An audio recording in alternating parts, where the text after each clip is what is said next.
I really hate my older brother. He has always been the golden child of our parents. He also despises me and constantly lies about me to our parents. If he steals something, he will blame me, and our parents believe him. He destroys all my relationships, bullies me, and forces my friends to turn against me. My parents always support him. I left home to attend university. Fortunately, I received a scholarship as soon as possible. He stayed in our hometown, rented a place near our parents' house, and was obviously financially supported by them. They stopped contacting me.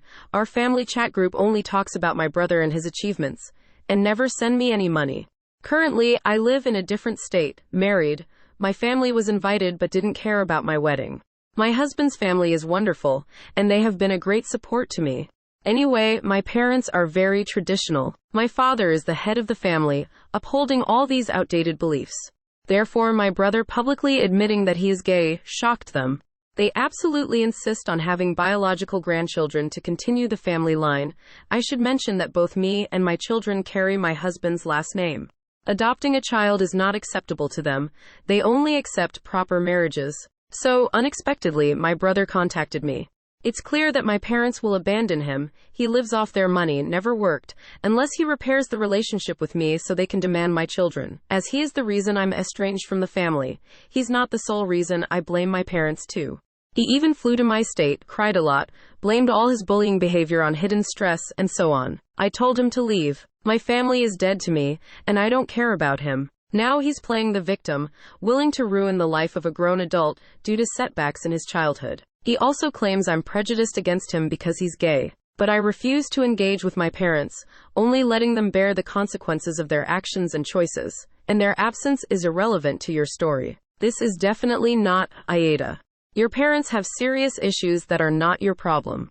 If anything, you can suggest therapy for him because he needs someone. Regarding his homosexuality, you're not the Aida op. Your brother is awful in many ways, but his accusation of discrimination is a point I want to emphasize. If you were to tell him to leave because he's gay, yes, that would make you ignorant. But that's not why you're telling him that. You're telling him that because he has treated you poorly and has no reason to be a part of your life until he needs something, which is when you and your family have to deal with your extremely toxic parents. Honestly, I don't care whether his behavior is solely due to hidden stress, which I doubt. It doesn't justify anything. If he calls you slurs because you don't accept his apology, just laugh in his face as you close the door. You don't owe him or your parents anything. Do what you need to do to ensure they stay away and enjoy the beautiful family you have created far away from them.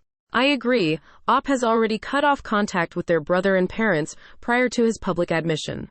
He unexpectedly shows up and says, "Apologize to the family and hand over your children to me because I'm gay and don't plan on having kids, or I'll be cut off." Cut off all those losers. You don't need them and their toxicity. Oh, I see. He brought this upon himself by becoming overly dependent on his parents, and now he has to stand on his own 2 feet. Considering he's already 30 years old, being cut off shouldn't be a big issue, because he should be able to be independent. He didn't even attend your wedding, for that matter. Everything regarding their relationship with you hasn't changed, and even though they come to you now, it's clear they only care about themselves. Let them lose their family line on their own. People like that don't deserve to have a legacy. I have a 6-month-old child, and I've just started allowing others to interact with them. Both grandmothers want to see the baby. But I don't want to allow one of the grandmothers to see them because, as I mentioned, my mother-in-law used to grab a smoke bomb and throw it at my mother when I was a child. She has also been disrespectful towards me on several occasions before I had a child. I never want to put my child in that situation. My mother-in-law only wants a chance to see her grandchild, so I had to compromise but set clear boundaries. No direct contact, only observing from a distance. It's important to protect your children and provide them with a safe environment. You did the right thing by setting boundaries and not allowing direct contact between your mother-in-law and your child. This not only protects your child from unsafe situations, but also shows that you stand up for your child and don't accept disrespectful behavior from your mother-in-law. You need to consistently stand firm in protecting your family and the rights of your child, and setting boundaries is an important part of that.